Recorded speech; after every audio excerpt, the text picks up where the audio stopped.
민주평화국민연대 사무총장 진성준입니다.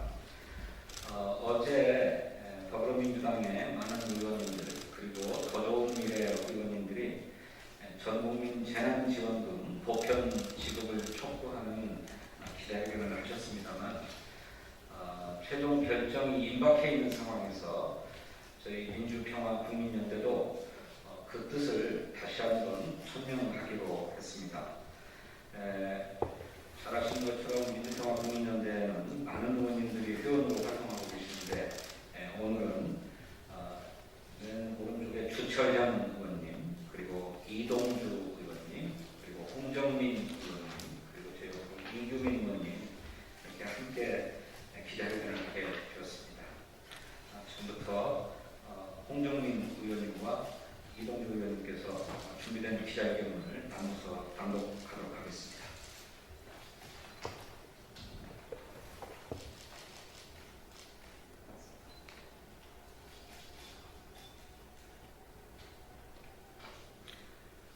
네, 홍정민입니다. 코로나19의 긴 터널 속에서 온 나라가 사투를 벌이고 있는 지금 재난지원금과 관련한 논의가 다시금 주목을 받고 있습니다. 그 중에서도 핵심은 앞선 4차까지 지급되었던 주제인 대상과 방식을 정하는 것입니다.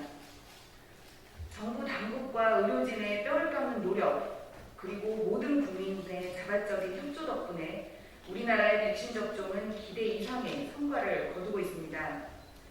지난 15일 상반기 목표였던 1차 접종자 1,300만 명을 조기 달성했고 현재는 11월 집단 면역을 향해 순항 중입니다. 하지만 코로나 피해 계층에 대한 지원은 목표 시한이 따로 없습니다. 실질적이고도 급박한 어려움과 싸우고 있는 이들에게 가장 적절한 지원 시점은 언제나 바로 지금입니다. 해묵은 주제로 논쟁을 벌이고 있는 동안 민생 구조의 골든타임은 속절없이 지나고 있습니다. 논의의 가장 큰 걸림돌은 역시 전국민 지급 여부입니다. 기재부는 지금까지 그래왔듯 재정 건전성을 가장 우려하고 있는 듯합니다. 그러나 재정 건전성은 대한민국의 기획재정부만 걱정하고 있는 사안은 아닙니다. 코로나19와 싸우고 있는 전 세계 재정 당국의 관심 사항입니다. 그럼에도 전 세계 각국은 코로나19 팬데믹으로 인한 경기 침체에 적극 대응하는 과정에서 국가 부채를 전례 없이 늘려왔습니다. 그 이유는 명확합니다. 지금 국가가 부채를 감당하지 않는다면 나라 국간의 바깥에서 국민들이 더 무거운 짐을 질 수밖에 없기 때문입니다. 2020년 일본의 재정 적자는 GDP의 14.3%에 달합니다. 영국 또한 13.3%를 기록하고 있습니다. 그에 비해 우리나라는 단 3.7%였습니다. 그러나 이 놀라운 수치를 성과라고 칭찬하는 것이 맞는지는 의문입니다. 지난 한 해 동안 우리의 가계부채는 8.6%나 늘었습니다. 같은 기간 일본은 3.9%, 영국은 6.2% 늘었습니다. 정부가 져야 했던 빚이 국민에게 전가된 모양새가 되어버린 것입니다. 정부의 방역 지침을 믿고 충실히 따라온 국민이 감당해야 하는 결과로는 너무 가혹합니다.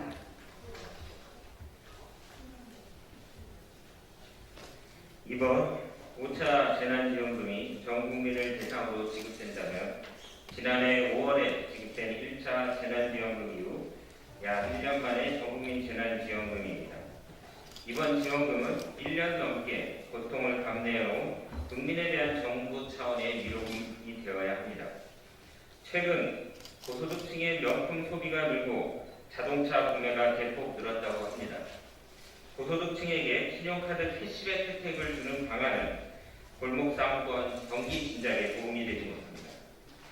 전 국민에게 시한부 지역화폐로 신속하고도 균일하게 지급한다면 소비 증진 효과는 높이고 소득 상위 구간을 가려내는 시간과 행정력까지 절약할 수 있습니다.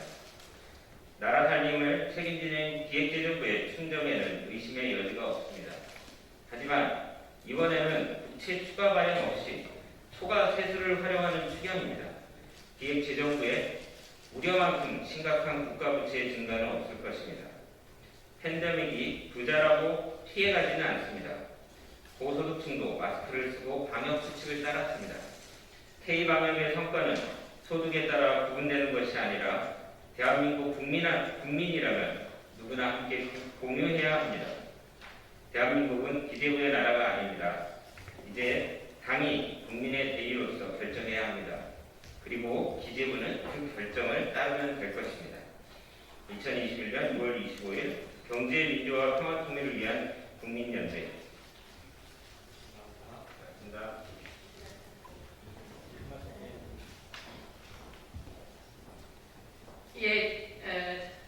민평년 회원이자 행정안전위원회 위원장 서영교입니다.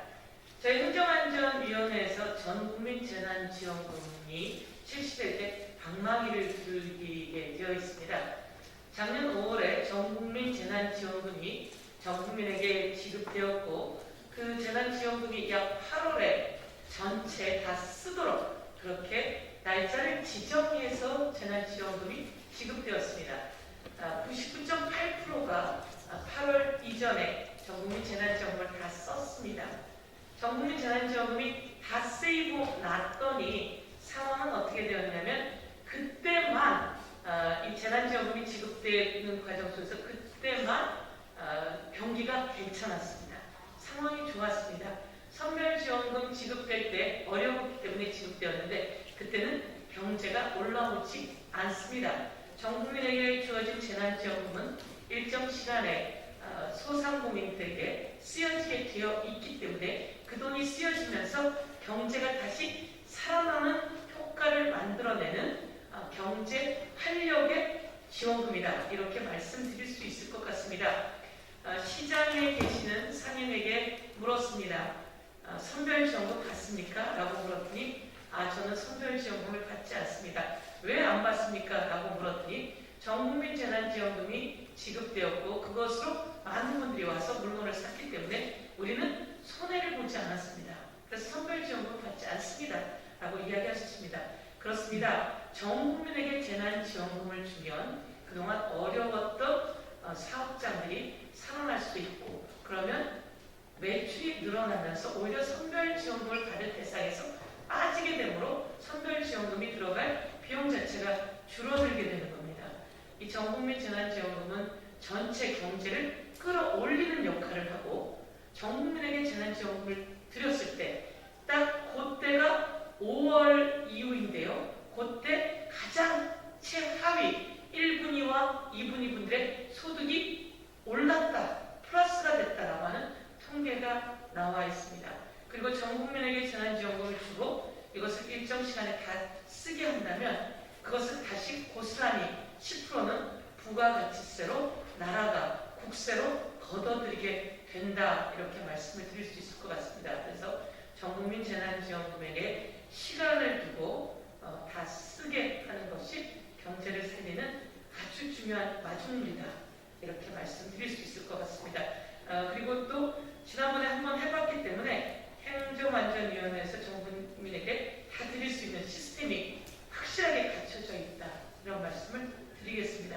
이제 결정하면 됩니다. 민평련의 의견처럼 전 국민에게 재난지원금을 주고 경제를 살릴 수 있기를 강력히 요구합니다. 예, 감사합니다.